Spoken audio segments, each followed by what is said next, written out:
Did you know that the average household throws away about 20 pounds of food scraps and yard waste a week? That's 1,000 pounds a year. But what if I told you that that waste is one of the most valuable things you could add to your garden? And what if I told you it's so easy that even my 8-year-old great niece can do it? Well, grab your coffee cup and make sure you compost those grounds later, because I'm about to change your gardening agenda. Hey there, welcome back to Almost 2 Acres. I'm Carol, and today we're going to talk about one of my very favorite subjects, composting. Now, don't click off thinking this is going to be one of those boring science lectures. Stick with me. Because what we're really talking about here is literally turning your trash into treasure. We're talking about making black gold for your garden. And I promise you, once you see how simple this actually is, you'll wonder why you weren't doing it years ago.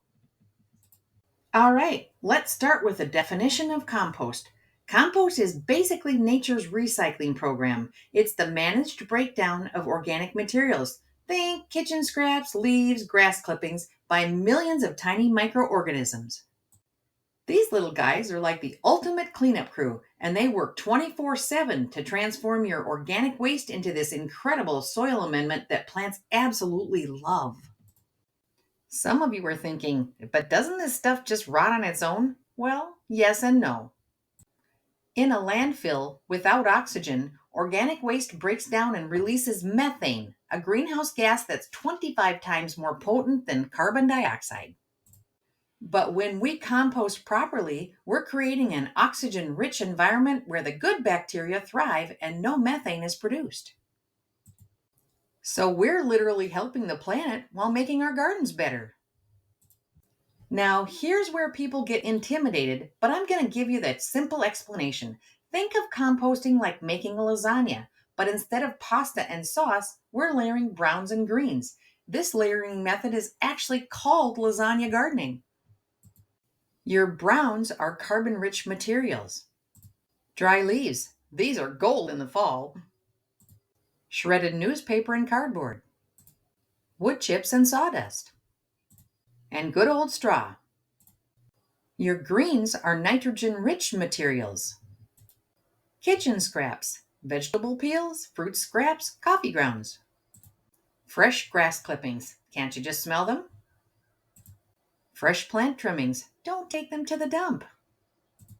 The magic ratio, about 2 to 3 parts browns to 1 part greens. But don't stress about being perfect. Composting is pretty forgiving.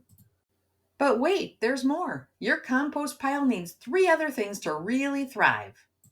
Air. Those microorganisms need to breathe. This is why it's good to turn the pile every week or two. Think of it as giving your compost a good stretch. Water. Your pile should feel like a wrung-out sponge. Too dry and everything slows down. Too wet and you get that swampy smell nobody wants. Size matters. Chop things up. The smaller the pieces, the faster they break down. Your banana peels will compost way faster if you cut them up first. Let me save you from the mistakes I made when I started. The stinky pile. If your compost smells like a swamp, you probably have too many greens or not enough air. Add some browns and give it a turn. The slowest molasses pile. Too dry or too many browns? Add some green materials and a bit of water. The pest party. Avoid meat, dairy, and oily foods in your backyard pile. Stick to plant-based scraps and you'll avoid unwanted visitors. So now you see that composting really is just that simple. You're creating the perfect environment for nature's cleanup crew to do what they do best. And in about 3 to 6 months, you'll have this incredible, dark, crumbly compost that your plants will thank you for.